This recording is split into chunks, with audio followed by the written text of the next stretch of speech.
tits, bitch.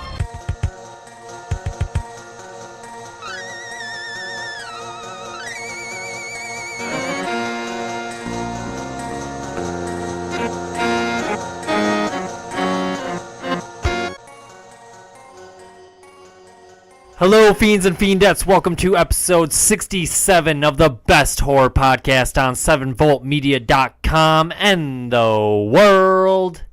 Scream Fiends. I'm your host, Alex, and with me once again is Russ. Hey, everybody. If you're just joining us for the first time on this show, we talk about all the things going on in the world of horror. And if you're a longtime listener, you know we don't follow by any short of anything except for Grandmaster Book. That all the rules apply. I don't know where I'm going with that. I'm just trying something new. It's our own copy of the Necronomicon. Yeah, sure. We're writing it right now. Yeah. Otherwise, it is the most awesome place on earth for you horror fans out there. Yeah.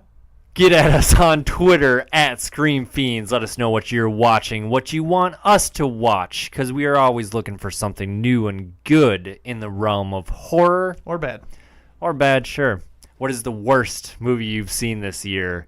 Because we need our new witch for this year, current year, 2017.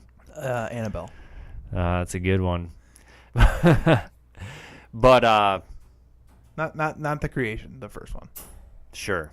I know it's not from this year, but I don't know, because maybe does Annabelle take the reins in it? Because our theme here is that The Witch is the worst horror movie we've seen, and we would rather watch most things than The Witch. But two movies that I can remember have gotten the notorious award of we'd rather watch The Witch, and that was Annabelle and the American remake of Martyrs. Oh, so lest us not forget that piece of shit movie. Piece of shit, yes. So I mean, honestly, out of all of those, I think the remake of Martyrs is the worst horror movie I've ever seen. But I don't know about that though, because are we only thinking that because of how good the original is? But when you're making a remake, the whole point is to compare it to the original. And just what they did with the story, how they ended that movie, I would have to say that I think I'd hate it. Trash. I would have hated it even if the other one didn't exist. Yep. Maybe it wouldn't be as bad. Maybe the Annabelle would be worse. But because it is, a remake of Martyrs, which is phenomenal. One of the best movies ever made. I think so I think that is the new low rung. Honestly, I think we've picked on The Witch and it's funny, but I think that maybe Martyrs is the new Witch. And it hurts my heart that there's people out there that have never heard of the original Martyrs, don't know what it is, maybe at the Red Box, and look at this movie Martyrs, I'm gonna check it out, and that's the version they see. Yeah. It's just a crime and against Martyrs humanity. Is out of print too. It's not. I don't think it's cheap to get Martyrs anymore. No, it's like almost $60. I got lucky and found it at a half price books for $8 or something like that. And I mean, I want to get it, but at the same time, I've seen it so many times, and it's not. I should say I've seen it like 4 times, and that's not really a movie that you really seek to rewatch just because of how brutal it is, but it's something you show somebody. Yeah, for sure. That's the reason why I want to have it, just because if there's ever anyone over that I'm like, you want to see something fucking crazy and messed up, but in any case, yeah. We have a YouTube. If you're watching this on YouTube, congratulations. You've won. I'm going to say that every time. Yeah, what do they win? Nothing. If you're listening to this on iTunes, subscribe. Thank you for subscribing. If you have subscribed, Google Play, all that good stuff. Our website. You can just go to the Scream Fiends. 7voltmedia.com. Yep. Although We have to look into that, actually. I'll talk to you later about it later. Yeah.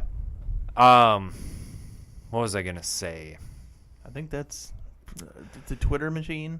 Yep, we have a Patreon, patreon.com/screamfiends. You can donate if you would like, but you do not have to. All of these lovely videos will be free to you, audio, video, whatever. We do this for you, but we would love your support. We would love to be able to buy an actual camera, better microphones, better whatever, better computer, all that good stuff. We want to go travel and see movies. We want to go Eat Chipotle, which was much better this week, I must say. Yes, today was much better. Although the wrap job was kind of hanky. I mean, if the wrap job is bad because they piled shit in your burrito, it's hard to be mad. That's true. I was very satisfied with just one burrito, Yeah, and usually it takes me about 1.5 before I'm like, Yeah, and so I feel good. Yeah. That was good. Yeah, so congratulations, Chipotle. But it was an wholly new staff. Yeah. Like, I don't reckon the guy that gave me my rice and beans and steak I recognized. But nobody else there I recognized. Yeah. So maybe they just let that whole staff go. It's like, oh, you get after one bite at Chipotle. after the last time, they Did you call him up or something when I left? Did you No. whoever's working there right now, they make pan burritos. But yeah. Yep. I don't know. But let's start this thing how we always sometimes start. Russ, what have you been watching, playing, etc., etc., etc.? Phantasm, eh? Yeah, I watched it. Well, I finished it. Like, I started it before, and then this last weekend I actually watched through it. That's a great movie. So, yeah. What year did that come out? The original. I want to say the 70s. Somewhere in the 70s. I have to look up. I don't remember. 79? No. I think in late 70s, early... why do I want to say 83 right now? I think maybe 83. I know there was like a huge gap between... Was it 2 and 3? 79. 79, yeah. Sounds about right. But yeah, I like that movie. Yeah. That is a good movie. Orb of Death. I love that. Drilling into his head. I like some of the lines in it too, like when the kid and the tall man square off the first time, like he turns and sees the tall man and he goes, I like that, just kind of and then he runs for it. But Yeah. Anything else? Yeah. Hellblade. Let's get into this Hellblade. I see. Oh! I feel confident we can talk about this game, and I don't think it's even possible to really spoil it, because even if you knew everything about the story, whatever, you're not gonna get the experience from just being told what happens or anything about it. No, I mean, the whole backstory is if you've ever read anything about Norse mythology, you've gotten it. I mean, there's a little bit, what are they, the Picts? Picts, yeah. So that's something that a lot of people may not know about. I didn't know until I read it. Yeah, how the Picts kind of got absorbed by the Gauls, and then the Vikings came. Well, the Gales. Gales. I think they're the Gales. I think the Gauls were what become the French or the Germans. Then the Gaelic people that speak Gaelic, the right, Scottish or Scottish. I think they're the ones. I think it's Gales because it's Gaels. Yeah. And the Gauls were Gauls. Right. Gaul. Correct. Which I think is I don't know. We need Aaron here for this shit. Yeah, we need a history lesson. We need Aaron or Marcos here for that one. Oh, God, Aaron could probably go off on some sort of well, the Gauls were founded in blah, blah, blah, and there was this big battle, and this was every general that was in it, and... Yeah. That guy is a history book. But, yeah, no, so, yeah, you play as a picked woman, and, just the very beginning of the game, how it starts off with her introduction. I mean, rowing the boat. Yeah, I mean, or a little canoe. Yeah, it's like a canoe that literally is just like a little carved out spot on a log, and she's going through, and you get this narrator. There's like so you get a narration from who I don't want to say actually. You get a narration from, it's a woman's voice. Yep. And then you hear a bunch of other little voices talking. Well, because the whole point of this game is that she's got a psychosis. Yep. You know, she hears voices and sees things. So she's got like the sight, they call it, and she hears voices, and that's the whole point of this game, is to get that experience. And apparently the directors and designers of this game consulted doctors and people who actually have suffered from these. Yeah. Psychosis. Did you watch that making of documentary? No, I read about okay. the making of it, but I didn't watch the documentary yet. Yep. But so it's what you get is these voices where some will be encouraging, some will be doubtful, some will just make fun of this character, like, you're too weak to do this, and it's coming from all different angles too, because you really have to play this game wearing headphones, because it's very positional audio, like. Yeah. Yeah. And it does two good things, too, because you're playing with headphones, you can't play with somebody. And you really should just experience this by yourself, because there is a degree of fear in this. There's just the presentation, the visuals, because, I mean, it's about her journey to a hell-like thing. It's like she's going through hell, essentially. Meanwhile, suffering from the psychosis, which... You know, you find out about her past, how her people deal with this and whatnot, and so like just the story elements, her character arc, and the story all flow quick, but it's not quick. It's well paced. It's paced well. Yeah, there's no real like filler. I didn't feel like. No. I mean, you get some slow parts in some of just the walking from point A to point B. Yeah. But well, and that's the other thing. Like, this game teaches you nothing on like how to play. There is no heads-up display. There is no tutorial. I missed two. You can. This is not like a big spoiler, but there's these runes you can see, and that's the main puzzle element. Yeah, and well, there's those ones, but there's the runes that have that Druth character telling you the story about the Northmen and what they believe. Yes. And there's these runes that tell you these stories, and you got to find these things. But they don't tell you how to interact with these stones. And so I missed the first two of these before I figured out how to interact with them. And so I want to go back through and try to find them all, because I think I'll get my first platinum if I do that. You will. Yeah, that's the one trophy I'm missing, because I think I missed maybe like 3 or 4. I missed like 8 of them. Yeah. It got to a couple parts where I was too scared to like get deeper into the exploration, where I'm like, I have to move on. And so it would be nice to go through it again and like just kind of, and that's the thing, is like the game does not present itself with any replay value whatsoever, but I want to play it again. So I mean, the game itself is like, you just want to do it again, kind of a thing. Yeah, it is really like, it's an experience. It's not like you're playing for high score, or I don't know. Why do people play games? I don't know. It's really just like the experience. It's really cool. Like, I really enjoyed how they presented this, you know, and I mean, it was touching too. The story was it was touching, but I mean, we didn't even get into the mechanics. I mean, the combat in this game is really fun. You just you have a light attack, a heavy attack, a melee attack to handle like shield bearing enemies, and a dodge button. But then there's weird, goofy combinations that you can do, and I don't want to say them really. It's just like, you gotta figure this out for sure. You just gotta do it. It seems like super simple, like at first glance. At first, like when you get into your first combat scenario, but as you progress, like you realize there's so much you can actually do. Yeah, and you'll learn right away that the camera is really tight to the character. Yes. So you can't see behind you, so you can't prepare. Like, so if an enemy shows up behind you, you don't know.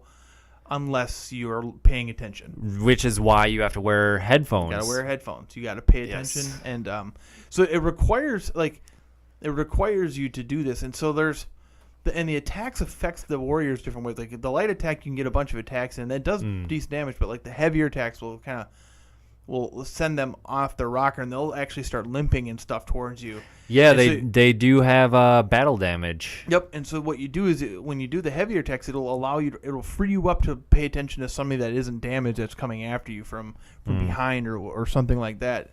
So it's very simplistic, but it is also slightly complex. Yeah. Like you can't just run in and smash square. I mean, if you run in and smash square, you're gonna just get pummeled to death. Yeah, especially when you get into some of those bigger guys. So, and then there's also a counter mechanic where if you hit block at the right time, you'll do this cool like slow motion block. I didn't do that a single time. Are you serious? Didn't do it a single time. Are you serious? Didn't do it a single time. Oh my God. I assumed that there was something like that, and Yeah. I kept forgetting that block was a thing because I kept doing the dodge. Oh, okay, yeah. I was dodging because I was dodging and rolling and maneuvering that way, but I didn't even think I bet you because I thought about that. I'm like, I bet you if I hit this block at the right moment, she'll do something. Yeah. So it's just No, that was like the only way I survived battles. I didn't do it a single time, so I'm better than you. Yeah. Better than him. See, I was the complete opposite. Like, I didn't find out I could dodge roll like till later on in the game. Yeah. That's I think crazy. the reason I knew how to dodge because I looked at the controls. Oh yeah. And so I looked at the controls, like, oh, what do the buttons do?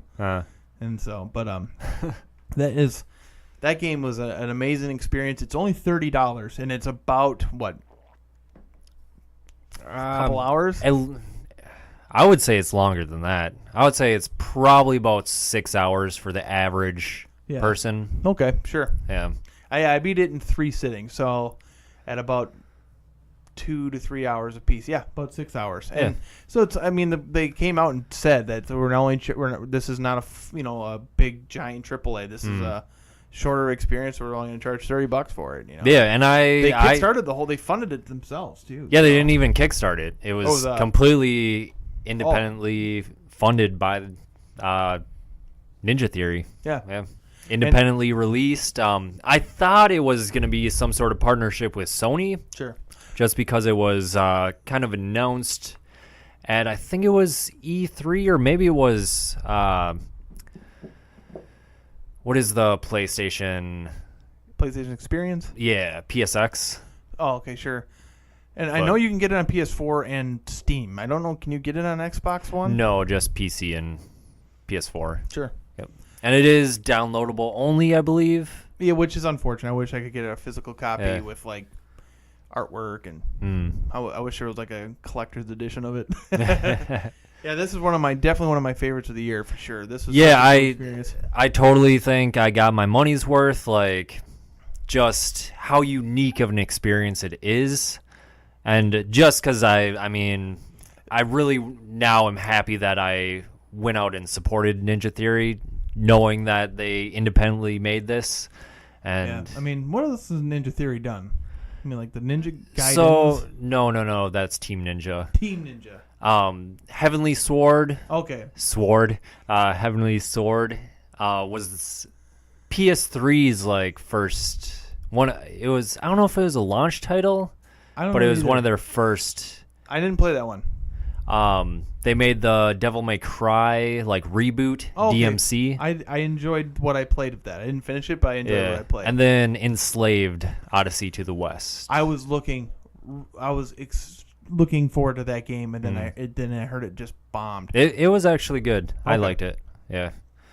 So yeah, hopefully we get more Hellblade, because I don't want to spoil anything too specific, but there is more to this. There isn't. It does leave an opening for a possible sequel. Yeah. I mean, it doesn't have to have a sequel. It doesn't. Yeah, I guess it doesn't. Well, it doesn't end on a cliffhanger per se, but it is open to. It could very well be. It could be it, but like, I don't know where you'd go with that.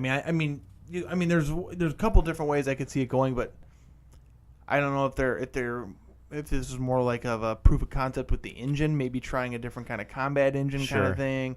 They're going to do something else completely, But I would like to see Senua's story expanded on, see where else, she goes as this picked warrior. with a psychosis. Yeah, it almost reminds me of a little bit of God of War. I mean, she's not any sort of like superhuman or godlike figure, but just like the mythology of like the Norse gods and all that. Mm-hmm.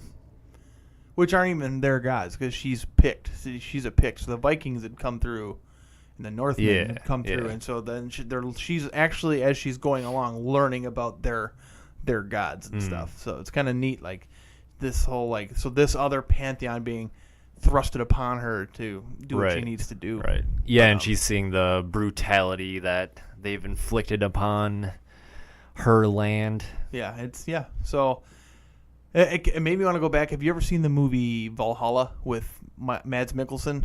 No. It's got like horror elements where they think like Mads Mikkelsen's character. He's a mute person in this, and he doesn't speak. And this little boy speaks for him that he frees somehow. And so basically there's these two tribes of Norsemen or whatever, and they fight. They each pick a fighter and they fight each other. And Mads Mikkelsen's like just whoops ass, and the other guy's like, you can't keep him forever. You have to trade him at some point or something like this. And he ends up getting free with this boy, and then they end up getting caught up with like a Catholic missionary group, so they're going to take the missionary to a different place, but they all think that Mads Mikkelsen's the devil, and shit. So they're like, and then the boy tells him he's from hell and whatever, and they end up somewhere. It's kind of neat. So yeah, check. I think it's on Netflix. But yeah, Valhalla is pretty cool. Sure. Yeah, you played that game. I sure did. Yeah, I'm trying to spread the good word. You did a good job. Yeah. I give Hellblade: Senua's Sacrifice a Scream Fiend seal of approval of the gold ranking. Oh, at the very least, gold. Yeah. So yeah, that gets a gold. Sure. Must buy. Please support Ninja Theory and Hellblade. We really want to. We want more Hellblade, so please buy Hellblade. So what have you been doing? So I've been jumping in and out of a few different games. Obviously, I beat Hellblade, and then I played this game called Little Nightmares. It's been out for a while now, but it's... So the best way I can describe it is, have you ever played Limbo? Is that the one that's like a shadow? Yeah. And like you gotta like figure out these traps. Yep. Yeah, I played that. So Limbo is really like the game that brought this kind of not 2D, but side-scrolling puzzler, like with a dark atmosphere, I guess you could say, to like the forefront, like kind of made that popular. Playdead with Limbo and Inside was last year. And this game is a lot like that. Like if you've played those games, you kind of know what to expect. But the difference with this game is that I feel like the art style and the world that this takes place in is a lot more interesting than those games. Like, those games are kind of more cryptic. Like, you sort of have to leave it up to your own interpretation of what is going on. And this game has that, but it's a little more like you get the gist of what is actually going on. So you play as this little girl in a yellow raincoat, and you're on this kind of like a ship, but it's not really a ship. It's like it's floating in the ocean, and it's like this big, they call it the maw. And you go through, and there's like your stomach will be growling, and then all of a sudden like you can't walk, and then you'll get this chunk of meat, and it goes from there. But then there's like these huge fat disgusting people that come from an actual ship onto this thing, and they're like stuffing their faces, and you kind of have to run around them. The art kind of reminds me of like Coraline. Okay. I guess like, I don't know, that sort of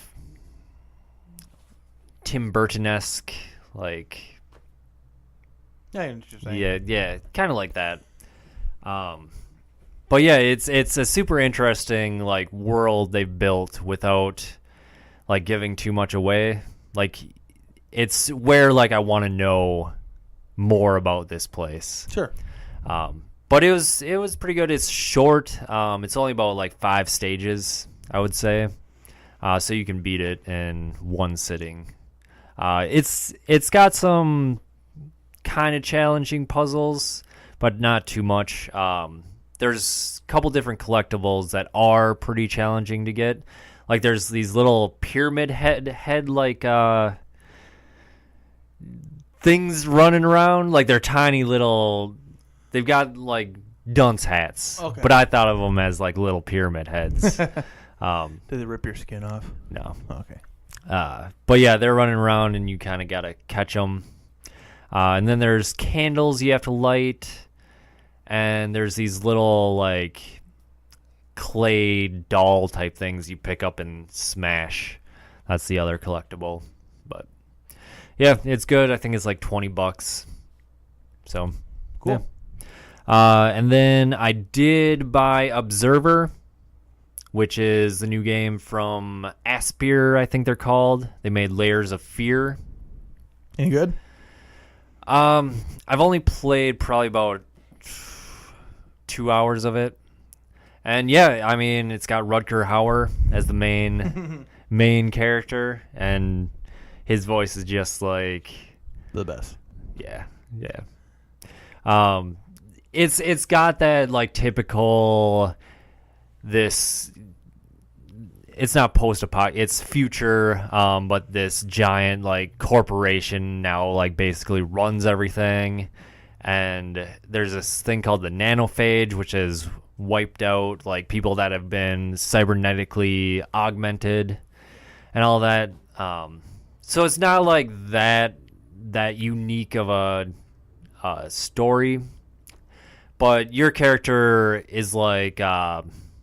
Well, he's called an observer, and he can jack into people's minds and relive the events in their heads.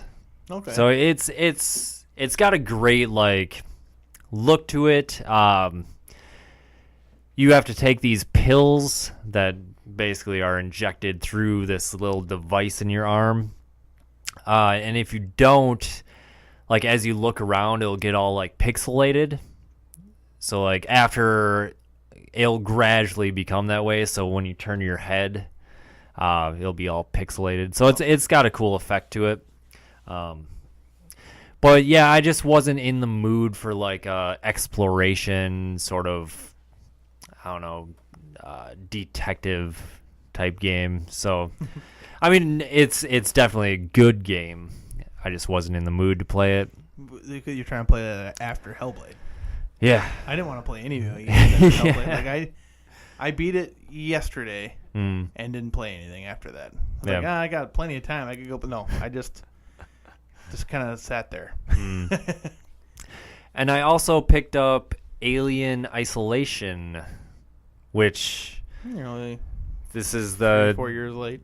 Well, no, I originally had it. Well, I rented it on PS4 originally back when it first came out. And didn't feel like playing it at the time, so I sent it back. Then I bought it on PC because I had just gotten a new PC at the time, and so I played through it and beat it on PC. And now I'm like, well, it was on sale for $12 on PS4, so why not? So there's that. Cool. And then I tried to watch this movie called The Assignment, because it was reviewed on Bloody Disgusting, and I'm not really sure why. It has Michelle Rodriguez and Sigourney Weaver, and the whole premise of it is Michelle Rodriguez is a hitman, and I mean man. Oh. She is a man, and it goes. There's this ridiculous scene in the beginning where he bangs this chick, and he's like getting on the out of the shower, and Michelle Rodriguez has this like prosthetic chest with like hair and all that, and then a dingling, a little cack and balls. Jack and balls. I'm looking at the cast. I see that Anthony LaPlaggia is in it. Mm. He plays Honest John Hart something. Yeah. He was in a movie we just watched. Which one? Annabelle the Creation. Oh, Plays the dad. Yeah. Huh. And then so the hitman Michelle Rodriguez ends up killing Sigourney Weaver's brother, and so in retaliation, she kidnaps Michelle Rodriguez and forces a sex change on her, on him. Okay. So now Michelle Rodriguez is a woman, and it's just ridiculous. Like, when Michelle Rodriguez is a guy, like, she has a fake beard and prosthetic nose among, like, the other prosthetics that I mentioned, but so it's a ridiculous concept. So a hitman kills a lady's brother. So she kidnaps the hitman. Yep. And turns him into a her. Yes. And then what? Then Michelle Rodriguez is angry that he's now a woman, and so she goes after Sigourney Weaver. So it's like a revenge flick. Yeah. I kind of want to in a way. It's on Amazon. Is it free? Yeah. I might check that out. Yeah, it's because as you were describing it, I'm like, I could see this being part of like the revenge trilogy. Yeah, it's like transploitation. Transploitation. Yeah. See, I'm thinking like this might be like if you know that revenge trilogy. I can't think of the director's name from Korea that did Old Boy. Oh, Boon. No, not Boon. Sympathy for Mr. Vengeance and wait, no. Is that what that's called? And then Lady Vengeance. Yeah. This could be like part of that kind of thing. Because it's weird like that where it's like the hitman gets caught anyways and then so the back and forth or that movie I Saw the Devil even. Did you see I Saw the Devil? Yeah. So yeah. You know, I was just can't talk today. I was flipping through past episodes that we've done, and I just realized we did like 4 holiday-themed movies in a row. Really? Thanksgiving, Silent Night, the 2012, that one, Christmas Evil, Krampus, and then we got to Blair Witch. Yeah, we did that on purpose. Did we? Yeah, because it was the holidays. I thought we did that. I thought that was our idea that we were going to do holiday ones. I don't know. Maybe we did. Wait a second. I think our Old Boy original versus remake was pre the Necronomicon. Book of the Dead. Yes. Yeah. Oh well. Yeah. Old Boy. I think you're right. But that sounds interesting. I might check it out. Yeah. I was just tired at the time, so I fell asleep. I watched a movie with an assassin in it this weekend. Oh. John Wick 2. I want to see that. I liked it. Did you rent it or? Yeah. Just rented it. Yeah. I like those movies. Both of them. I like them equally. I like them a lot.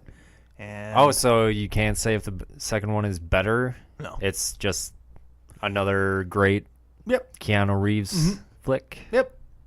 I like Keanu Reeves. I like these movies. Too. And we like Keanu Reeves here.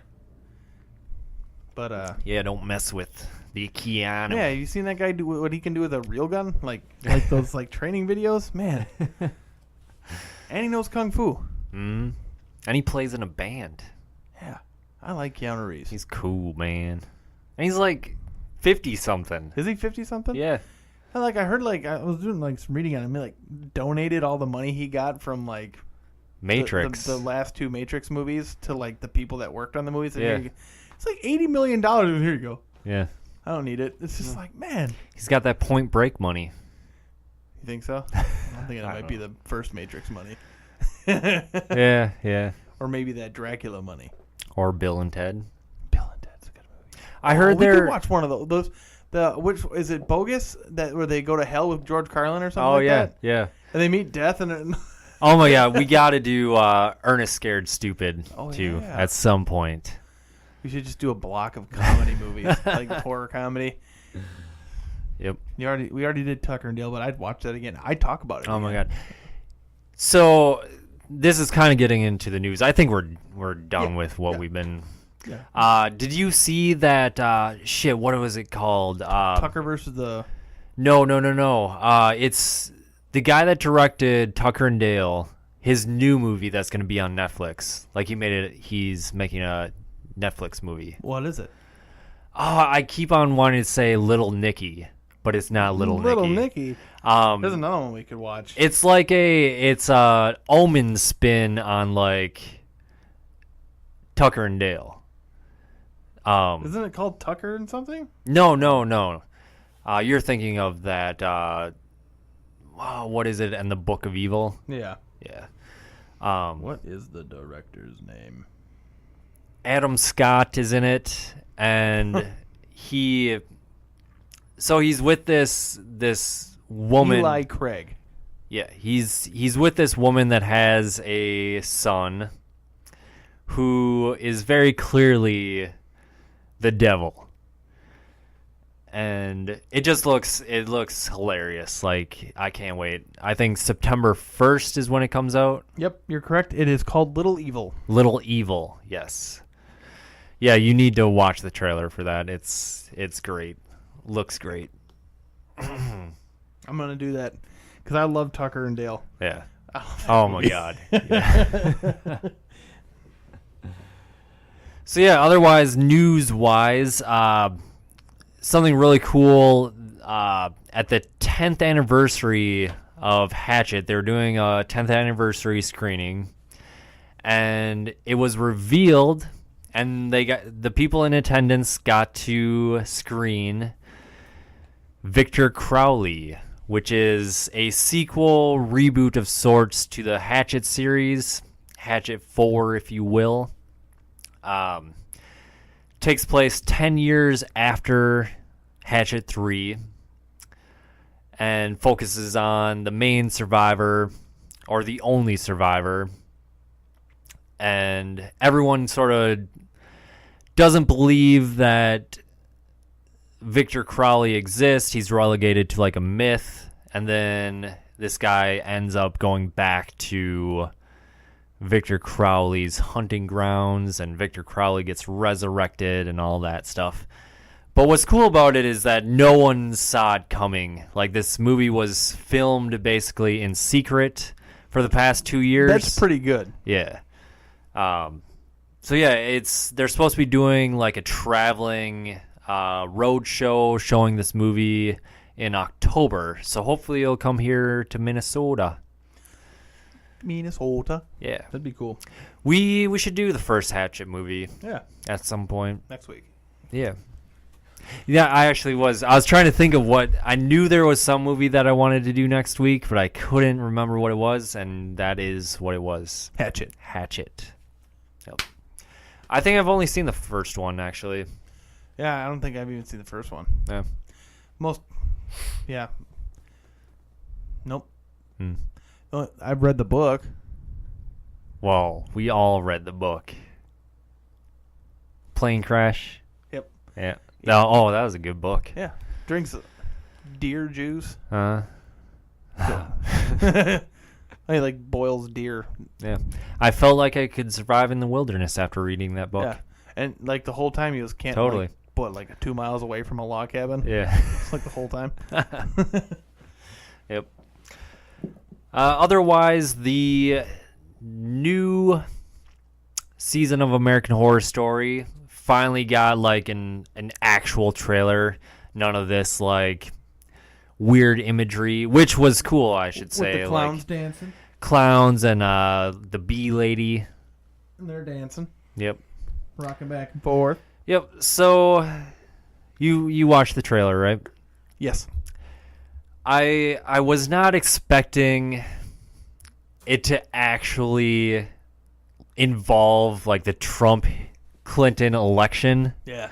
Well, I knew it was going to be sort of with that as like a I figured it would be an allegory to it. Allegory, yes. And but then like they show like the one lady like screaming at the TV when Trump got elected, Yep. and then the other guy like flipping out all happy and like dry humping his TV. And I was just like, well, haven't watched a single season of this show, and I don't think I'm going to start here.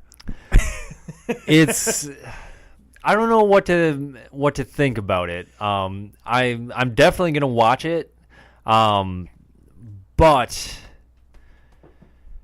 it kind of looks like no. I'm not picking sides here or trying to be political in any sense, but I'm completely over like this hysteria of Trump. Like, think what you want of Trump. He's not going to destroy the world. Right? Yeah. Doesn't have that power. He's got his button on a lot of nukes. Sure. But in any case... So, I mean, technically, he does have the power to do that. Okay. In any case, like... So does any president. I just don't want this to devolve into this giant, like, hate or Trump bashing thing, because I think we've had enough of it. We get it every day. I'm like, through the news, whatever, through social media. Like, I agree. He's not a good president. Sure.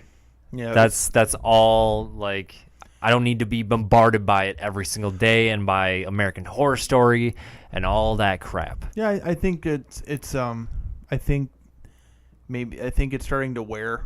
You know, not that I think it's like ill-placed anger or anything like that. Sure, it's just like you get wore out on the news anyways. I mean, if it could be about anything. I mean, really, I don't know about. It could be interesting that they're going to tie it to all this, but I'm like you said, I'm kind of over the whole thing. You know, it sucks. You know, I don't really. My stance, if you've listened to FAP, is more of a narco stance. I'd prefer much smaller government, but not necessarily through like the Republican way or anything like this and that. I don't really align myself to the right or left, but at the same time, it's I don't know. I guess I don't want to mix my things that I enjoy with politics, I guess. Yeah, and I mean, in some cases, it can be done well. Make you think about things in a different way. Mm-hmm. But this almost seems like it's sort of capitalizing on people's hysteria over Trump.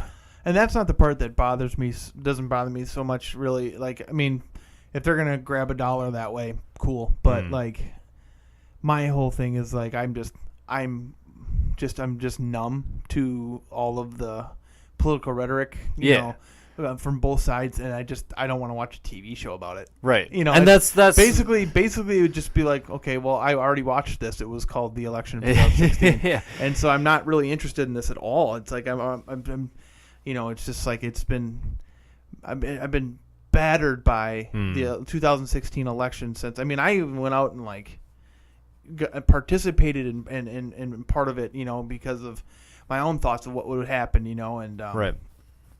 And I mean, I'll just say it. I mean, I was pulling for Bernie way back in the summer just because I didn't think Trump had a chance, and I didn't want Hillary Clinton in there because I was kind of scared of about having another Clinton in there. It's just like, man, because I was just kind of tired of Clintons and Bushes and Clintons and Bushes, and it's just like, let's try something new here.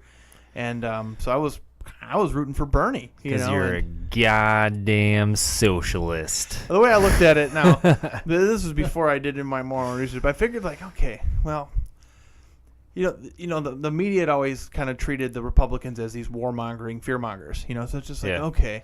But then, my leftist friends that were more Bernie Sanders were kind of touting Hillary as also kind of warmongering. So it's like, okay. So I'm looking at this like, well, one of these three people are going to win.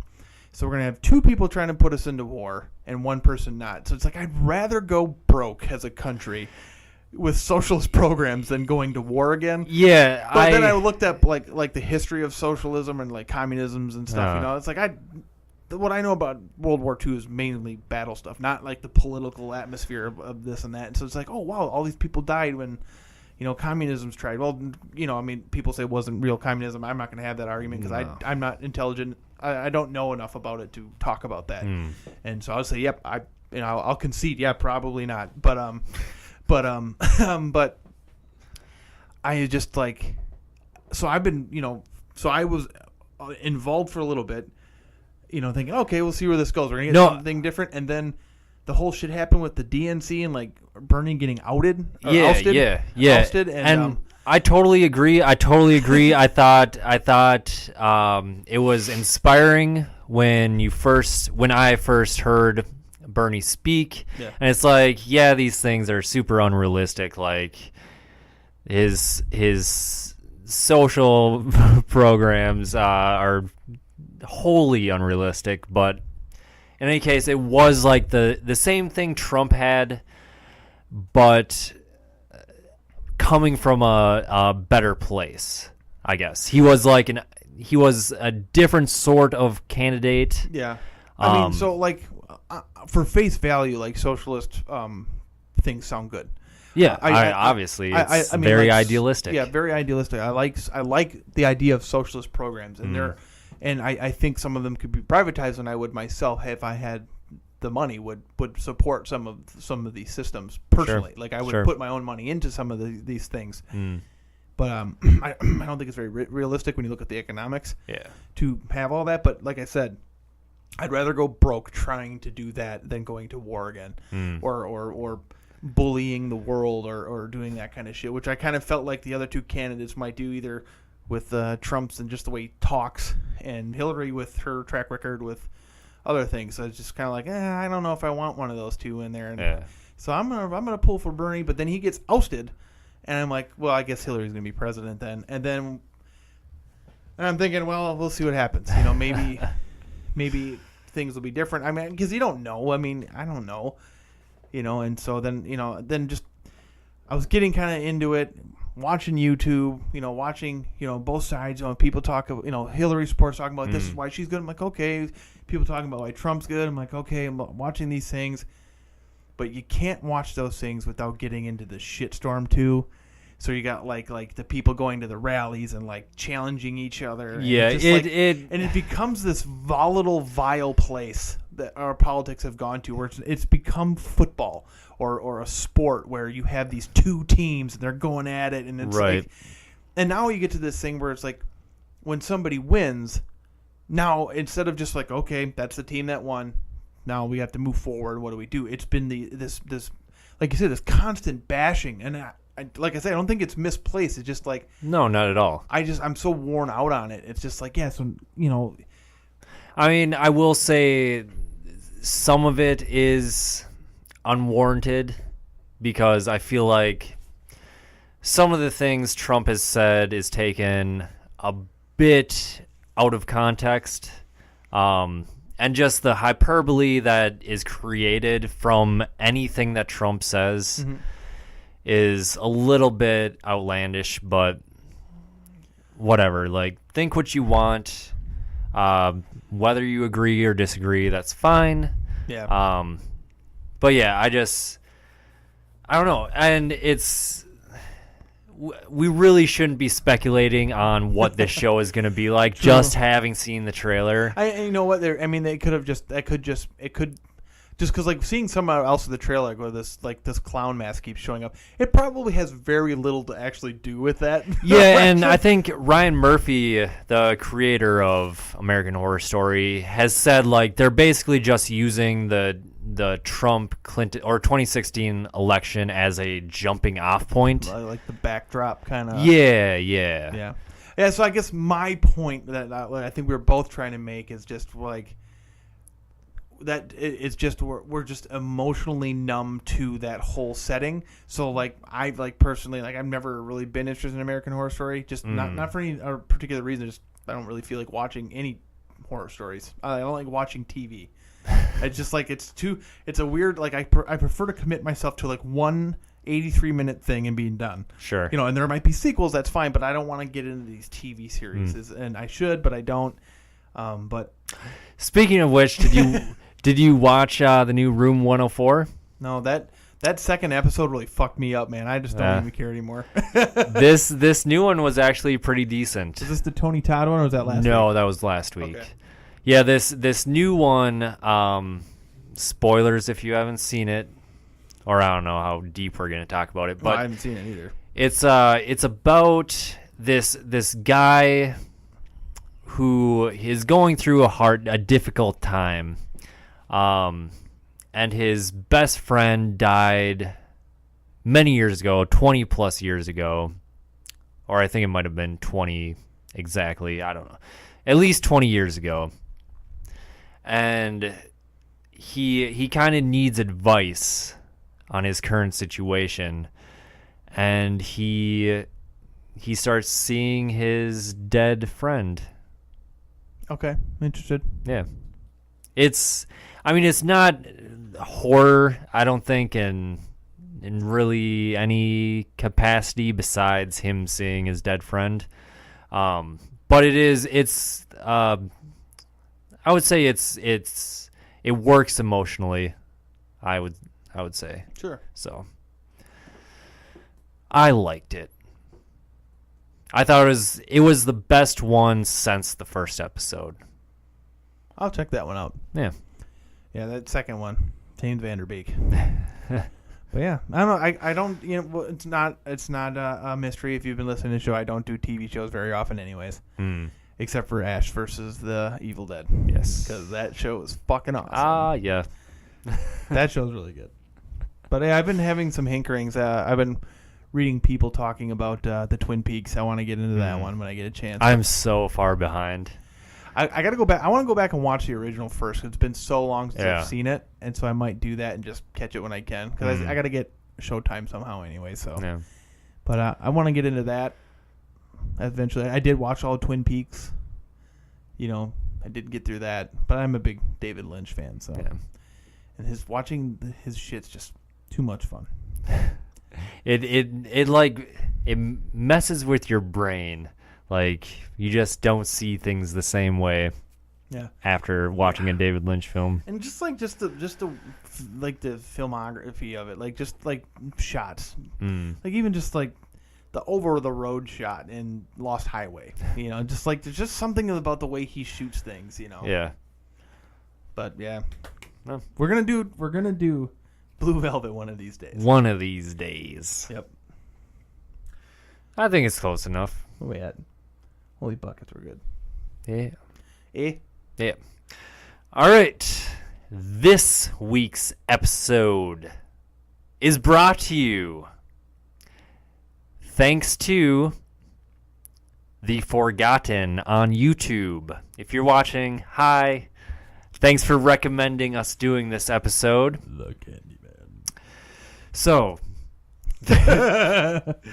this episode's movie of the week is 1992's Candyman. Be my victim. I am the writing on the wall, the whisper in the classroom. Without these things, I am nothing.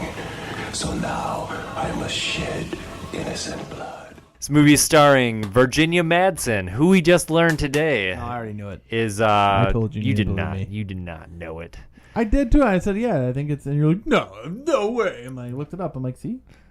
Michael Madsen's sister, Virginia Madsen, as Helen Lyle. Xander Berkeley. I wish my name was. My name is kind of Xander. I could change my name. Is your full name? Can I say it? Is it Alexander? Yeah. Yeah, you could go by Xander if you want. Oh my God, I want to go by Want me to call you Xander. Xander from now on? It's too late. I've gone through my life as Dude. Alex for far too long. Dude. I can't change it now. I mean, Can you call me Xander? I'll call you Xander. Oh my God. Hey, it's your host Xander, and with me as Oh my always, God, I'm so cool. I'm calling you Xander from now on. Xander Berkeley How am I as spelling this? Is it with an X? Xander. Yeah. Cool. Can you call me Soul? Yes. No. Don't Yes. do that. Yes. Soul. It's a dark soul. Oh, Russell. Russell. I can't call you Russell. It's weird. As Trevor Lyle. Casey Lemons as the original Feel the Burn. Bernie Walsh. And the God King himself, Tony Todd, as Candyman. And it has his other name, Daniel Robital. French. Robital? Isn't that Tail? French sounding? Tail? It's like Something like that. Robitussin. Yeah. It was written and directed by Bernard Rose, based on the story The Forbidden by Clive Barker. Let's feel the burn today. Yeah. 2 Bernies. What? Yeah. That was a good movie. So it starts out with this cool, like, aerial overhead shot going over the highway, basically setting up the urban environment. And I think there's one other shot like this in the movie. And I don't know what it is about the cinematography, but I really liked these aerial shots. Like, do you have any reason why they might stand out? There's just something about them. I can't nail it down. Yeah, I know what you mean. Well, like, it was just kind of a neat... It wasn't like a typical, like, aerial overhead. It was, but for some reason with this movie... Do you think it was the music? It probably was the music, which I'm sorry, we should actually bring up. Because it is done by none other than Philip Glass. I don't know. I like Philip Glass. I listen to his music outside of this movie. But, yeah, he's known for that whole, like, scaling arpeggio sound thing. Yeah. And he does, like, just look up any of his music. It all sounds like it has some kind of relation to that kind of a thing. Yeah. It's not all he does, but, like, that's kind of his theme. But, there's a song where it's like a choir going 1, 2, 3, 4, 1, 2, and then it like changes, and they'll change how they're counting, and something neat. But anyways, so yeah, maybe it's the music actually. Yeah. So then we get. You know what almost reminds me? Have you ever seen Koyaanisqatsi? No. Okay. Wait, what? Koyaanisqatsi. What is this? It's like a Koyaanisqatsi. Koyaanisqatsi. Koyaanisqatsi. Yeah, it's like it's this like crazy like jazz fusiony thing with like it's filming like a city and like people are sped up, you know, like that kind of thing. Oh, like the lights? Yeah. Lights speeding by? Yeah. Koyaanisqatsi. Koyana. 1982 indie film experimental. Yeah, music was composed by Philip Glass. Oh. That's why. Oh, That's why. of course. Duh. So yeah, then we get a shot of a whole crap ton of bees swarming around The city. Well, and then so the first shot is just like yeah. nothing but bees, and then it's Not the like bees. bees. I shouldn't quote that. We got to do original versus remake of that. Oh God. And then the bees come and swarm over the city. What city is that? I don't know actually. Probably should have. I was a little embarrassed to ask. I'm like, I should probably know what that big building is in the middle, but I have no idea. No idea. Chicago? I have no idea. Nah, I don't know what that building is. I don't know. I'm trying to, like, the only big cities I know in my head are, like, Seattle because of the Space Needle thing. Or Definitely wasn't Seattle. It wasn't Seattle. It wasn't New York. Nope. And I don't know what Chicago looks like, so I wasn't sure if it was Chicago. Other big. It was either Chicago or L.A., but I'm leaning towards Chicago. Yeah, maybe. They were wearing, like, warmer clothes, so that would make sense. No, they were. They had coats on. I thought you meant like warm clothes, or What? warm weather clothes. What? Warm weather clothes. That's not what I said. I know. That's what I Come on, heard you Xander. say though. Xander, try to keep up. All right.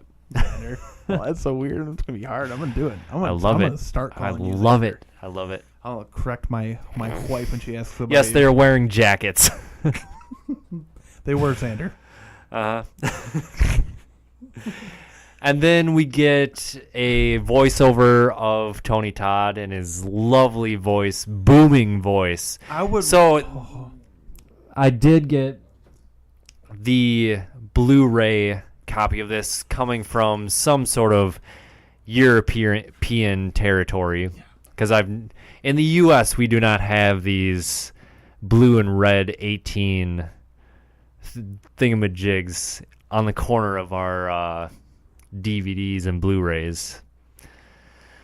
But I thought this was a wonderful transfer of this movie. Very clear. very good. The sound was incredible. His voice. I want him to read some H.P. Lovecraft. Oh, that would be amazing. If he did like every audio book version of H.P. Lovecraft, just I think I'd like to listen to him but- read almost anything. Really. Yeah, Yep. pretty That'd much. be cool. Like yeah. maybe one of my Dungeons and Dragons novels. It'd be pretty cool. And then we get sort of a telling of the urban legend of Candyman, and Ted Raimi makes a cameo. It's this girl, I can't remember her name, but she's babysitting this little baby, and then she has not her boyfriend, Naughty. this other boy that she likes, Billy, who is played by Ted Raimi. Chet. And he's like the bad boy, and she's gonna give him What she never gave to her boyfriend. her boyfriend. What was it? I don't know. Yeah.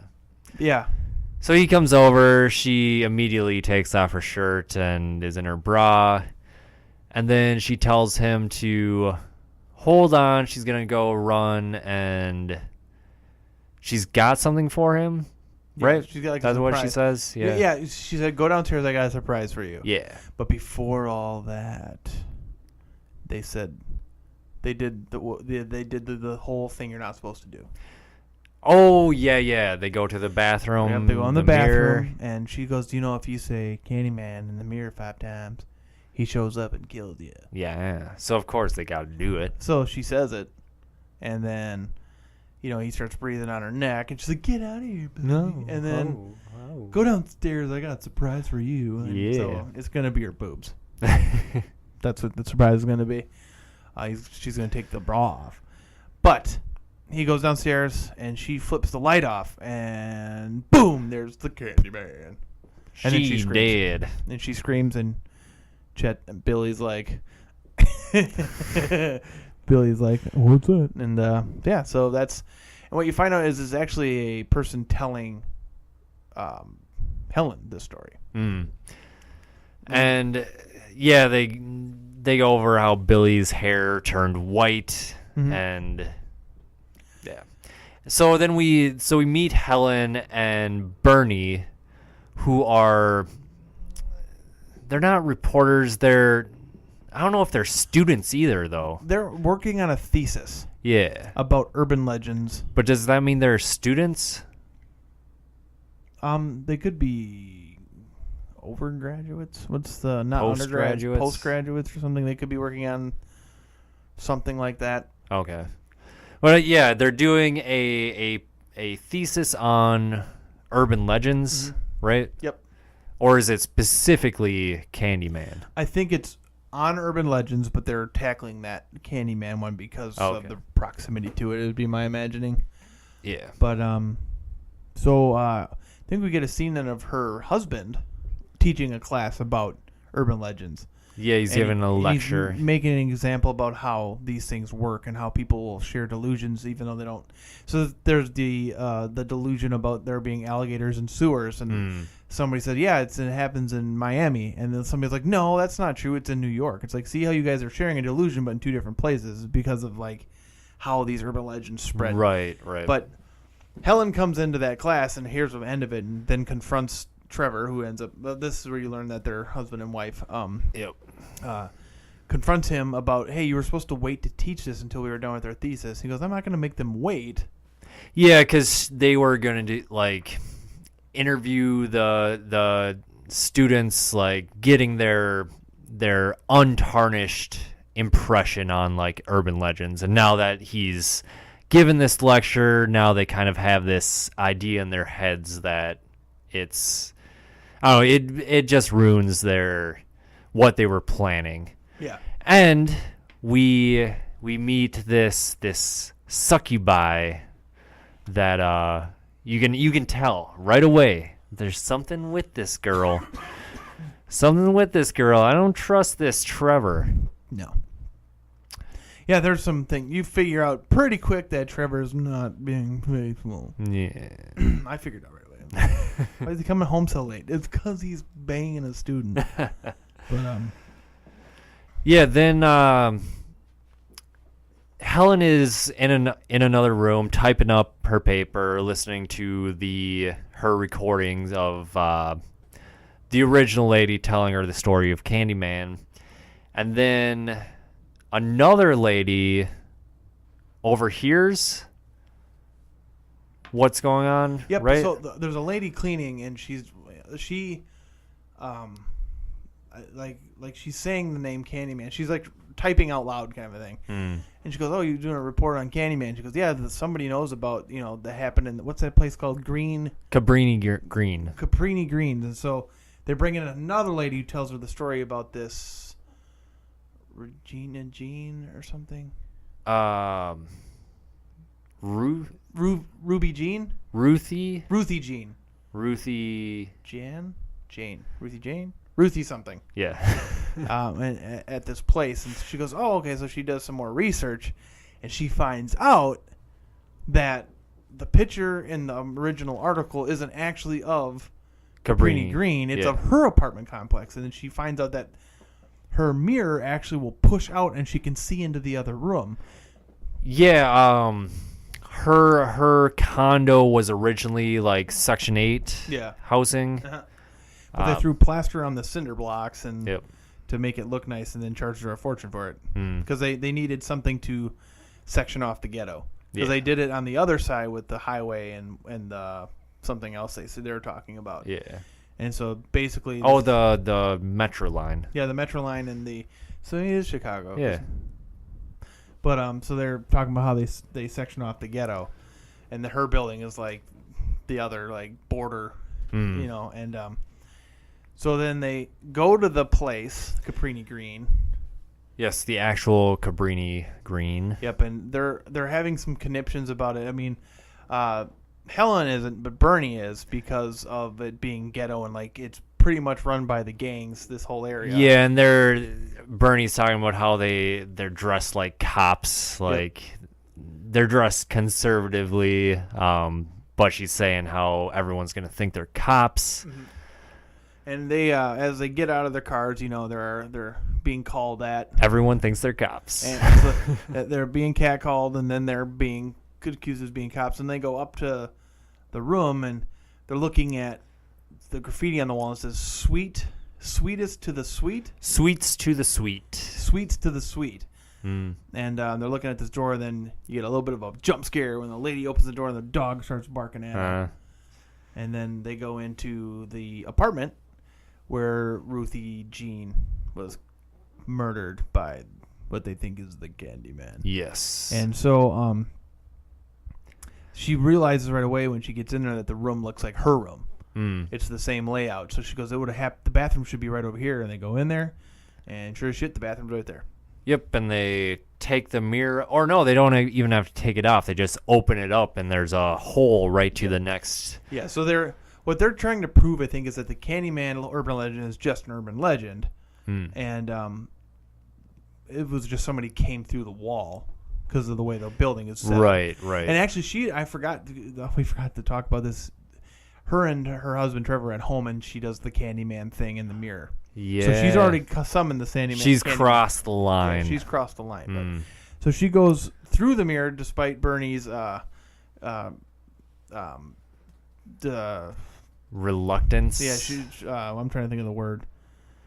But Bernie doesn't want her to, but she does. She's starting to take pictures, but like she kind of gets dizzy when she sees the picture of this, massive face with like where the hole she comes through is like a. Oh yes, the classic.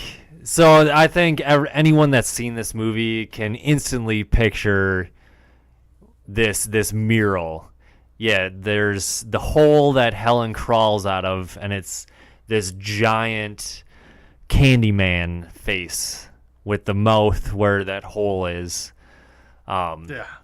And then she goes a little bit into the room, and she sees people have made an offering of like candy in a little basket in the center of the room. Yeah. And one of the pieces of chocolate has a razor blade in it, and she cuts her finger on it. Yeah. Well, which is because she was wearing gloves though, which is kind of weird. Yeah, I don't know. Anyway, So she breaks the golden Scream Fiends rule. Yeah. Don't bleed on anything. Don't bleed on anything. That's what. You're lucky you didn't have Greta come in here as a Candyman and rip your shit up. Yeah. What would you be more scared of if you had to deal with some supernatural thing? Greta as the demon, or Tony Todd as the Candyman? Ooh. Either one would be amazing and terrifying at the same time. Yeah, because Greta is just like, she's got that crazy, like as the demon, like it's just crazy and chaotic and just creepy looking. But then you got Tony Todd, which is like Freddy meets Pinhead. Yeah. And that hook, bloody stump hook, is just like, that's like nailed into his stump. His stump. Yeah. Oof. So then she comes back out of the hole into the apartment, and we get another jump scare, and it's That lady with the dog. the neighbor, Anne Marie McCoy. And they talk to her about if she's got a baby, they find out. Yeah. And they go in, and Helen's very nice and helps her with this and that. And Bernie's trying to get out of there. But Helen wants to talk to her. Yep. And you get some racial tension in this movie. Anne Marie McCoy talks about how white folk don't come around here. They're usually not friendly. They're usually causing They're not problems. handshaking. Yeah, they're not handshaking. She says, and they're causing problems. So it's kind of there's like a bridging there kind of thing, and which I think actually sets up everything kind of neatly for the racial tension aspect. Oh, of sure, it, with what happens later. Yep. So then the next scene is Helen, Bernie, Trevor, and two other guys, or is it just one other guy? What? The dinner scene. It was Bernie. It was two guys. It was just Trevor and the other guy. Oh, okay, yeah. The other guy we thought was the one guy from V for Vendetta, but it wasn't that guy. Yeah. And then they talk about what Helen is writing about, and then that guy is like, "Oh, well, I wrote the paper on this like 10 years ago. How are you gonna bury me if you don't even know what I wrote?" And he's like, "Peanut kind of a prick. Don't you know the legend?" And she's like, no, of course not. And so he tells the actual legend of Candyman, like the real life person. And So the story goes, there was a son of, what is it? His father was someone kind of higher in prestige, right? Something like that. I don't know the word. He like owned a shoe. He was like a shoemaker, I think. So he was raised like where he wasn't like considered like a lower class person, like being black at the time. That's what I got out of it, that he wasn't really subjugated to that level of I don't know. Treatment? Yeah, sure. And then he's an artist, and he gets commissioned to paint a portrait of this big landowner's daughter, virginal daughter. You want to capture her virginal beauty. They end up falling in love, and she gets pregnant. Landowner doesn't like this too much because interracial. Can't have that. So he hires a bunch of goons to come and saw off his hand with a rusty saw, and then they cover. They're next to an apiary, so there's tons of bees. They steal the honeycombs, cover his naked body with the honey, and the bees And he's stung to death. sting him to death.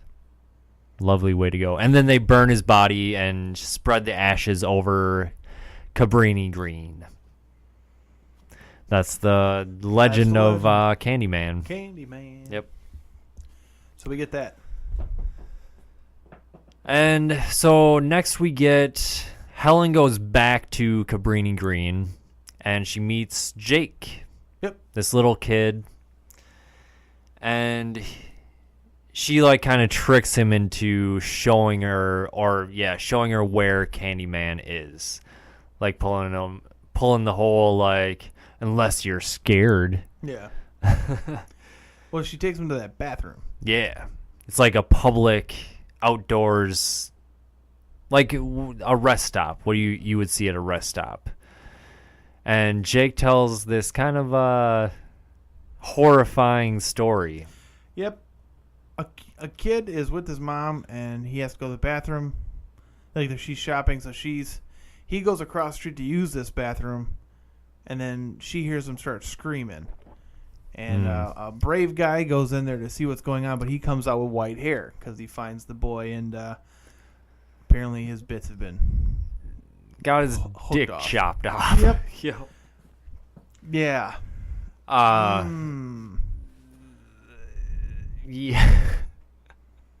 I don't really know why. Like it doesn't say like he went to the mirror and said Candyman. He even says like he was gone for like 5 seconds, like or 20 seconds, I don't know. Well, it's like, so why is Candyman cutting a boy's? I mean, unless because he seems to survive the same way Freddy Krueger does, where he needs to be believed in to survive. So is that why? You know, maybe you know, he needs people to think, Candyman got him. And so this is part of the thesis, is that the bad things that go on in these neighborhoods, that these people are attributing it to the Candyman. Well, she goes in there and checks it out, and she meets the Candyman. Yeah, there's sweets to the sweet with smeared shit on the walls. Yeah. And she's kicking open the stalls, and she gets to the last one, and there's like an arrow pointing down, and she opens the lid, and it's filled with bees. So she backs out of there real quick, and then she runs into a Candyman. Yep. But this one has a hand still. He just happens to be holding a big old hook. Yeah, he's a like a gang lord. Yeah. And so they kind of surround her, and he whacks her in the face with it and leaves her in there. But then Jake saves her, and she goes to the police. They manage to catch the guy. They do a lineup. She picks him out, and he goes to jail. Yep. Jake goes on to be okay, but he's convinced that the Candyman's going to get him. And so she goes back home, and her eye's getting better. But then there's that scene where like, she has this gross ass eye. it's like red, like the iris, the whole iris is red or something. It's weird. Yeah. But she's getting better. There's something.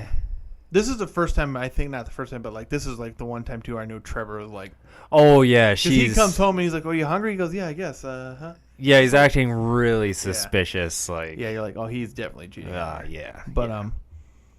But so we get that, and then she meets her friend back at the university, and she's like, "Hey, they were able to save your camera because the gang members smashed the camera." Yep. And so they were able to save a lot of your pictures. She goes, "Oh, that's great." And then she's going to her car. Yeah, she's looking at the little. They're like negatives, I think, but they're not like on a roll. Yeah. I think they're just like individual little negatives. Yeah. And she then you hear the voice. Helen. I can't do it. Helen. His voice is just too good. Be my victim. Yeah, and then she looks behind her and she sees this figure standing in the far back of the parking garage. And then he's like right behind her. Yep. And he's going through his speeches, believing in him and be my victim. Yep. And then she passes out. Yes. And wakes up in a pool of blood. In a bathroom. Mm. And she gets up and I'm like, oh shit, she's at that one lady's house. Yep. And then she hobbles out of the bathroom and you see the lady's big giant ass Rottweiler's got his head cut off. His head. You see his head. And then she grabs a machete. A cleaver. And she goes over to Anne-Marie McCoy. Who's screaming in the other room. Because the baby's missing. Well, you don't really... All you see, there's blood everywhere. Like, the crib is just covered in blood. Yeah, I assume that the baby got whacked, too. Yeah. But the baby's missing completely, is what we find out. And then she attacks Helen. Well, She thinks Helen did something. Right. And then Helen hits her on the arm with the cleaver. Yep. And then she the stands cops. over. She stands over. She's like, "Stop! We have to talk about this." And the cops break in, and looks really bad. It looks bad. So she gets arrested, and she puts in a phone call to Trevor, who doesn't answer, and he's banging that other girl. And Helen asks the lady cop, "What time is it?" 3 a.m. Well, and so that's pretty suspicious. But so the cop that helped her before with when she got mugged was there, and now they're not so patient with her because whatever. Now they're because it's like that looks terrible. Yeah. But she gets bailed out. They go home. They get their lawyer, and they cover her up and get her out of there. And then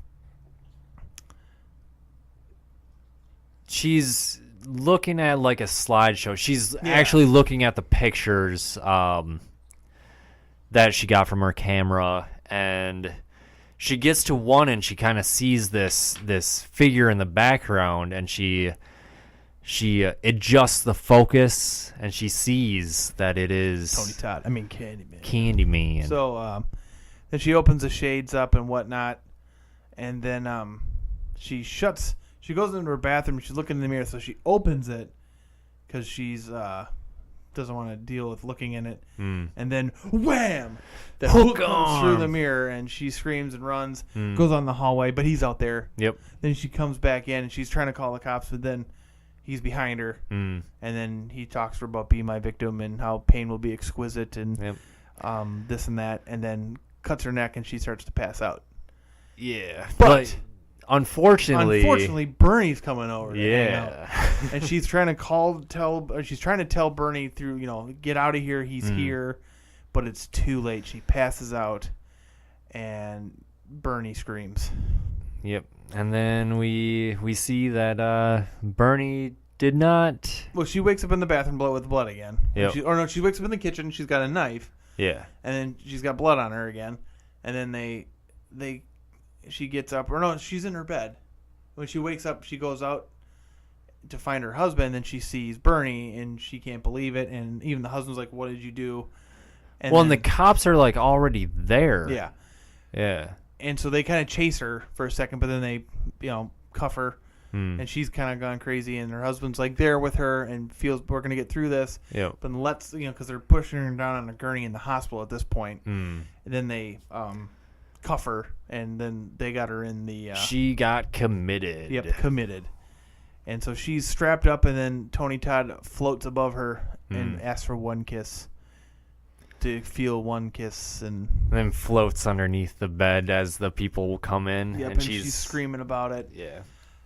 And then they get to a scene where she's like getting put in a chair, wheelchair, right? Well, yeah, she gets brought to talk to a psychiatrist. And then she, he's like, "Did you see that man in your room?" She goes, "Yeah, he came in." And so they show her a video of what happened, and there was nobody there. She goes, "That's not possible." And then she looks over, and there's a mirror like off to her left hand side. Yeah. And she says the magic word 5 times. Oh yeah, because she says he can't be real, because it is. I can call him. So she does, and then he comes behind the doctor and right up the spine. Yep, gets him. Yep. And then he says some other shit. And he like, I can't remember, like, because it's all very like poetic. Yeah. And I have like something else to show you or something. Then he just crashes through the window. Well, he frees her first. He takes one of her arm restraints. Using magic, undoes it. Yeah. And then he flies out the window. Yep. Then she's like gonna break out of there. She goes to the window, but then a nurse comes in and she jumps on the nurse and smashes her head off the floor, and then puts her clothes on, and that's how she breaks out of it. She gets a key too. Yep. And the first place she goes is home, right? Yeah. She goes home first. Yep. And she finds Trevor with a girl. Well, she doesn't see Trevor first. Yeah, she sees her girlfriend. She says, "Get out of my house." The girl is like, they're completely redoing the condo, like repainting the walls. Apparently, I didn't realize this either until the doctor said a month had gone by. Oh, that's right. They had kept her sedated For like on, a month. Yeah. So that baby's been missing for a month too then. Oh, yeah. And so, so she goes there and she's mad. And then they're like, call us. You won't be calling anybody. And she goes, "Were you gonna wait till I got out of here to tell me that this and that?" And so I was gonna say, like, well, how is this baby surviving for a month? But then I remember there's that little scene where Candyman is like caressing the baby with his hook and then feeding it honey, like sticking his finger in the baby's mouth. Yeah. So if you have a child, do not give your child honey. This is like PSA from Scream Fiends. Honey can cause botulism in children under 6 months or maybe even under a year. So do not give babies honey. So what do you think? Do you think it actually was honey that he was giving the baby? Was this when anyone knew? I'm not sure, but yeah, apparently like honey can have the bacteria that causes botulism in it, and it's not good for babies. See, I thought honey was supposed to be like some sort of super, like it's supposed to be really good for you. I have no idea. I don't know. But for us, it's fine because we have the antibodies or whatever you need to process the botulism if it's in it. But babies don't, and so it'll like kill a baby. Huh. So do not give children check it out, talk to your doctors, but. Yeah, just in case you watch this movie and it's like, oh, I'm going to give my baby honey. Do not give your baby honey. Yeah, so then Trevor comes in and she starts to freak out, and then she's like, I'm not a murderer, like, yeah. And then she just leaves. Yep. Then they call the hospital. Yep. But then she goes back and she starts doing her research again. Well, she's trying to find a Candyman. Well, no, she goes back to Cabrini Green. Yeah. And, yeah, she's going back to the apartment that she originally crawled through. And then Candyman gets her. Yep, and he puts her on an altar, and he's talking about how are you scared? Because he like seduces her, and she kind of lays there in his arms. He's like, are you scared about the pain or about what happens after? And she says both. She goes, well, I can guarantee you that the pain is going to be exquisite. And, I can't remember what he says about the after part. Oh, but something like they're already dead. Yeah, they're already dead, and they have to die together so that they'll never be apart. Yeah. And well, and he mentions, I don't know if it's here or earlier, how he needs the people of Cabrini Green, he considers them his followers, and he needs his followers to believe in him. And because of her, they don't. Yes. And so that's why he's chosen her. Yep. Plus, it's kind of like she's kind of like the one he lost because... Yeah, and he even says, like, it's always been you, Helen. Or... No, that's what was written on the wall. Yeah. Right? Yep. Yeah, Something it was like always you, Helen. So he lays her on the thing, and then she wakes up again? Yeah, and so earlier on, I completely skipped over this part. Earlier on, when they originally go to Cabrini Green... well, no, it's when she goes back and meets Jake, and then Jake goes, and they pass by this big heap of junk, and he says, oh, that's for the party. And now it comes back full circle, and... So what Jake sees from his apartment room is, so she wakes up and gets the hook, like the ice pick kind of thing. Or whatever. And she realizes the baby is in there. Yep. And so I don't know how she figured that out. Yeah. I can't remember now. But she's crawling up there, and Jake sees her, and he's like, the Candyman's here. So he gets everybody in the community going, gets them all. They all got torches, and they light this shit up. Yeah, they dump gasoline on it. Yeah. And then light it up, and she's got the baby at this point. Yeah. But then Tony Todd comes and holds her mouth and says, "This is going to be exquisite." Yep. Oh, because he brings the baby to her, but then she wakes up. Because remember, he picks the baby up, and I have one more miracle to show you. Yeah. What happens then? I don't remember. What the fuck? Burritos. But then so he's got her held, and they're basically all three of them are going to burn, and he's like, our ashes will be one, we'll never be apart. And the baby, I think, represents the baby that was in the woman that he impregnated way back when. Yep. And then she stabs him with a flaming stick. Yes. And then crawls out of there, but she herself gets burned on the way out. Well, she gets a piece of wood or something falls on top of her, and so she's now on fire. She finally breaks free of that and crawls out. And they try to put her out, but they do, but it's too late. She's already burned burned. Her head, all her hair is gone. Yep. Her head's burned. Her back is burned. Yep, and then they all know Candyman's in there too, and he's burning, and Tony Todd's screaming, and then Anne Marie finds the baby, and they so like. She ends up dying a hero to these people because she helped kill the Candyman and save this baby, but she herself dies. Yes. Then it goes to a scene of her in a coffin, all done up in makeups. Yep. But her Trevor is there with succubi. With the succubi, which is like kind of like crummy. It's like, yeah, you a little bit. Sit this one out, lady? A little bit. I'll yeah. come home to you or whatever, but I'll could you sit this one out. But the priest is shaking their hands and this and that. They lower the casket, and then a big progression. Basically, the entirety of Cabrini Green shows up to kind of honor her, and they drop the hook, the stump hook. Jake drops it in there, drops it in there because she killed him. Yeah, and helped kill him. My guess it was as in commemoration. So you brought up a good point when we were watching it. How since they believed Candyman was in there, then he materialized. Yeah. Because they believed he was in there. Yeah. So I said like if they believed they killed him, will he then be dead? Yeah. Yeah. So I'm thinking that they killed him because they believed he died. So because now they think he's gone, he can't come back. Right. So yeah. And then the final scene is Trevor back at the apartment. Yep. He's like sitting on the toilet. Dealing with the whole thing. And yep. his girlfriend is getting impatient with him because she wants to cook him a nice meal, but he's being kind of a Yeah. poop because his ex-wife just died. Well, and he's starting to get like second thoughts on like, Yeah. oh man, like I had a really good thing with Helen there. Why did I do this? You Yep. know.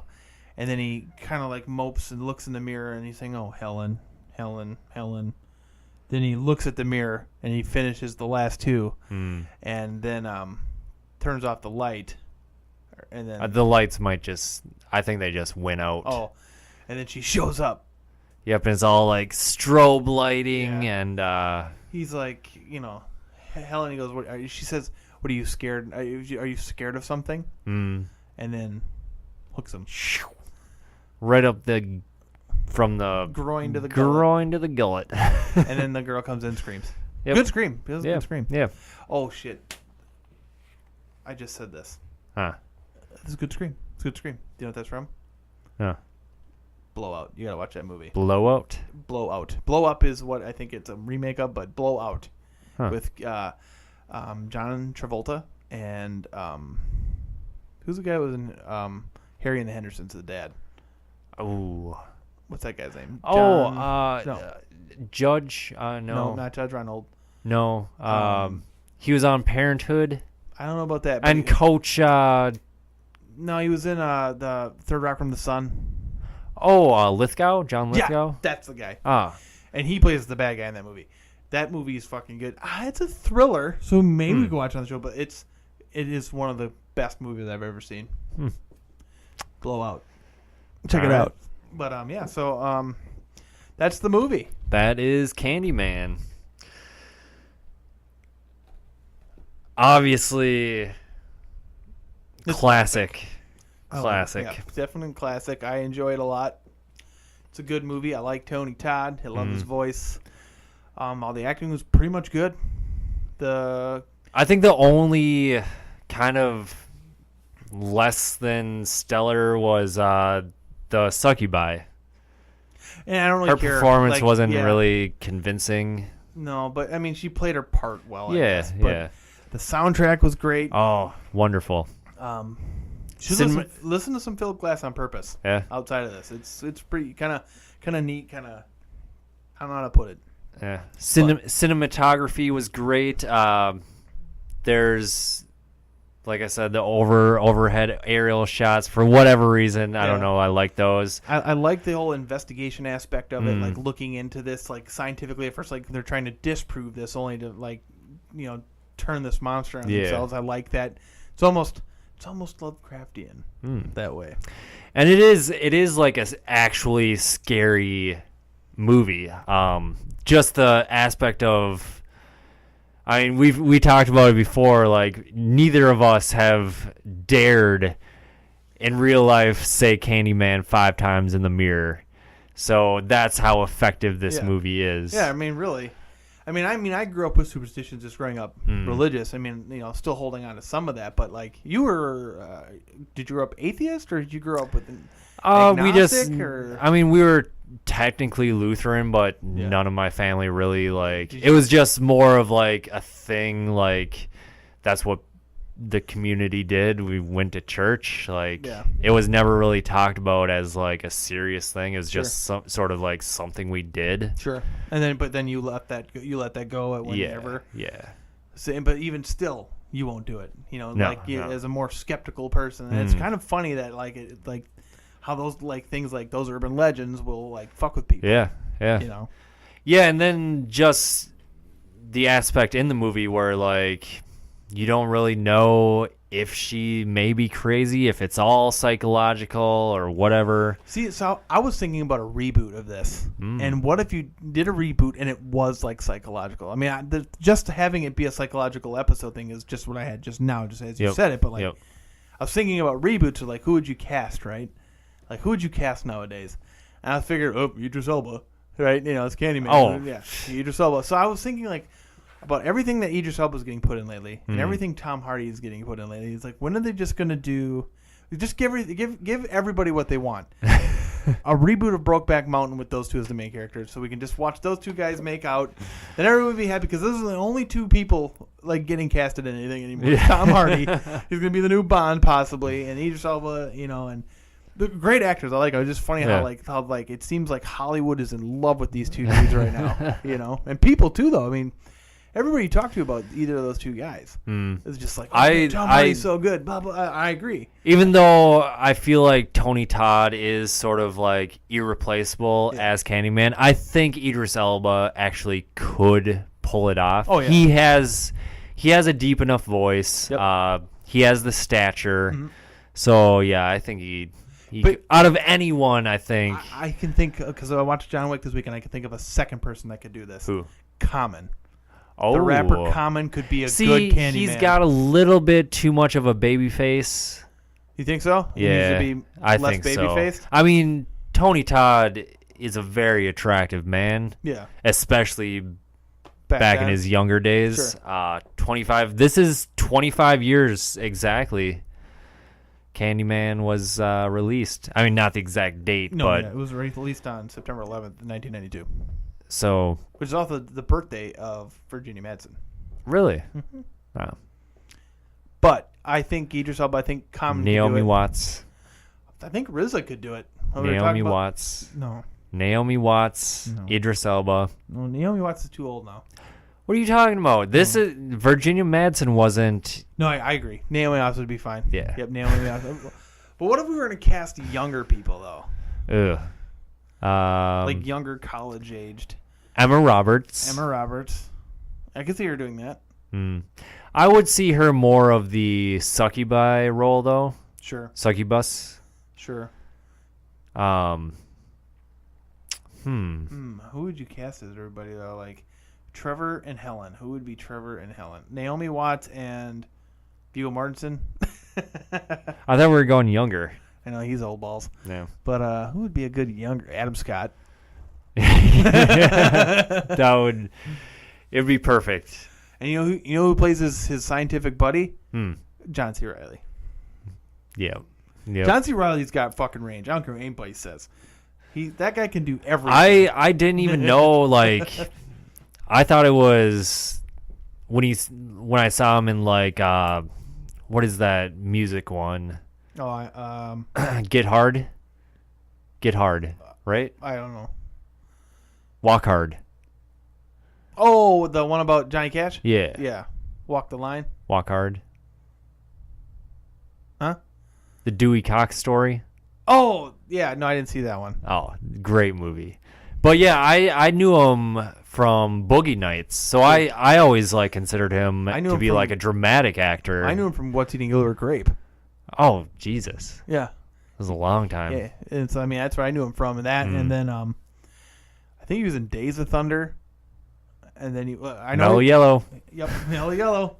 He was in that, I believe. Yeah, and then my favorite thing right now, like the fun, and it's funny too. Somebody actually said this on, I think, Conan. I can't remember who said it now. But the funniest shit right now for me, like I will turn this on and laugh every time, is fucking watching John C. Reilly as Dr. Stephen J. Brule. Brule. Stephen Brule. Brule. Brule's Rules. Brule's Rules. I got like 5 broats. I'll go to the Marina today. Get some shrimp. All right, get at us on Twitter at ScreamFiends. Let us know what you think of Candyman. Is it the greatest horror movie ever made? Hey, time out. We didn't give it a ranking. Oh, gold. Seal of approval gold level. It's got to be. I think I have to agree almost. It's okay. It's hard. There's not really too much not to like about it. I know, but does it stand up to like the heavy hitters? Like when you think, what do you think of like what would you consider like gold? The Shining. The Shining. Does it can it hang with The Shining? I mean, it's not as sophisticated as The Shining. It's got that 90s. It falls prey to that 90s like Slasher. kind of time I know what you mean. trap. So almost if they would have made this in 1979, it would have been huge. Sure. Well, no, I feel like The Shining is sort of timeless. That's what I'm sort of getting at. Yeah. Like The Shining, you don't really have to place it in any specific time period, even though they're dressed in 70s clothes, whatever. But like Candyman sort of reeks of the 90s. And that's sort of like, that is an element of it. I know. I get what you're saying. I get what you're saying. I'm not sure when the book is set. Yeah. But the movie is like, when you think about the 90s, you know, I mean, early 90s. Like the early 90s is like, yeah, I mean, it came out this, like the same year the Mighty Ducks came out and shit, you know, when you think about it. But like, oh wow. but yeah. So it almost just falls a bit because of its setting, the time of its setting, as opposed to anything else. Like directorially, musically, it's phenomenal. Yeah. Practical effects are good. I mean, they do cut away from the kills, but then you go back to it. So it's like, you know, you could. I mean, well, they do have some of the kills, but you just see like a person shaking and blood spray, which is not bad for 1992. I'm not, you know, but the acting is good, the story's cool. But like, does it hang? Tony Todd, but does it hang with Silence of the Lambs? Does it hang with? You know, The Shining, or are we putting those too low? Should those be platinums? You know, and then give this a gold kind of a thing. You know, I think, I think you're onto something there. So like, those are the untouchables. Yeah. Well, no, that's a different movie. That's about like Al Capone. But sorry, Xander, but I had to get you there. Oh, no, so weird. Oh, Xander. Whoa. But so I'll go gold, and if we're gonna consider like platinum being those untouchable movies, I will give this a gold. But I agree. Before we go, I have to retroactively then grade a movie that we didn't have this whole thing for. Oh. And we talked about it earlier. Oh. Martyrs. Yes. Gets a platinum. Yes. I 100% agree. Martyrs. Go.